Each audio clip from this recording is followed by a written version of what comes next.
David Martinon is the French ambassador to South Africa. He joins us now. Mr. Ambassador, good afternoon to you and thank you for your time. So, I mean, quite a result. It must have come as quite a surprise to many people as the numbers were coming in the European Parliamentary elections last night.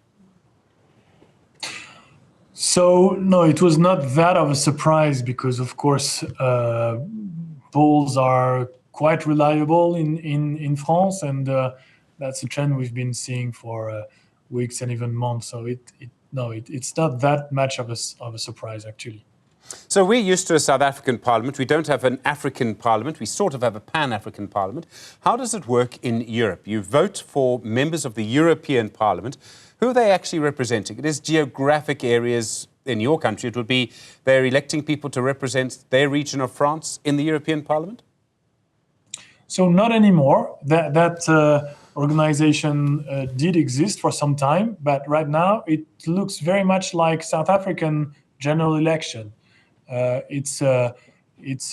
vote for a list, and it's a full proportional way of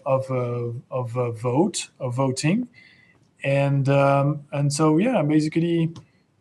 Yeah, you elect, and according to the scores you get, each list gets a certain number of representatives, which are actually sent to the European Parliament, with a few interesting facts, and notably the fact that you can be non-French and be elected on a French list for the European Parliament.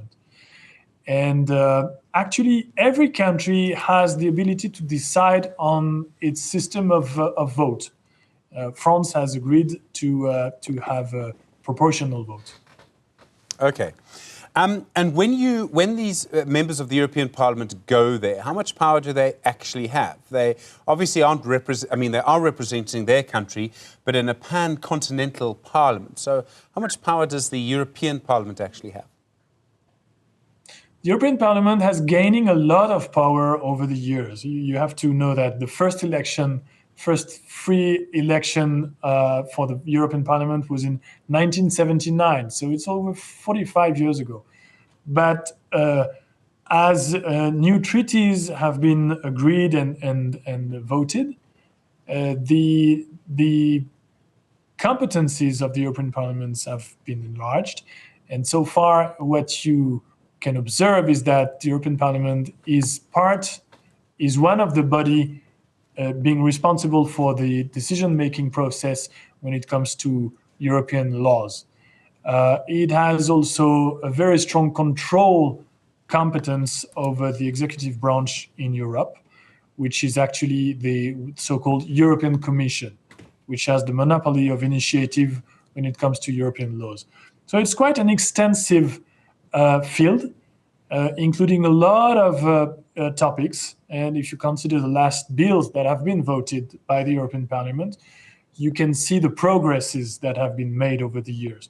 The European Parliament has been able to adopt legislations on climate change, on how to support Ukraine, on the Parliament has adopted a big recovery and resilience facility and many other very influential legislations, notably in the digital area, for example, for which Europe has been able to create some very strong regulations on digital players, and always in the name of the digital market, the single market.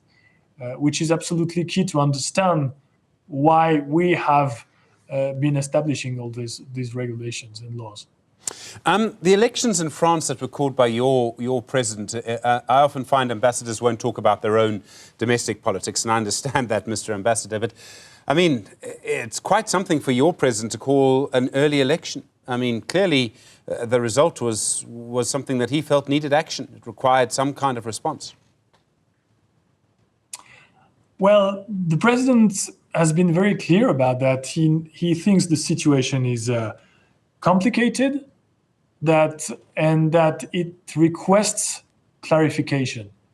And in democracy, there is no other way to clarify the game than to ask the voters and the citizens to express their wishes.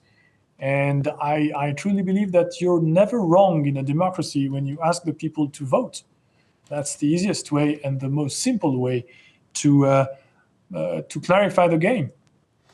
Mr. Ambassador, thank you very much indeed. Ambassador David Martinon is the ambassador to South Africa for the Republic of France.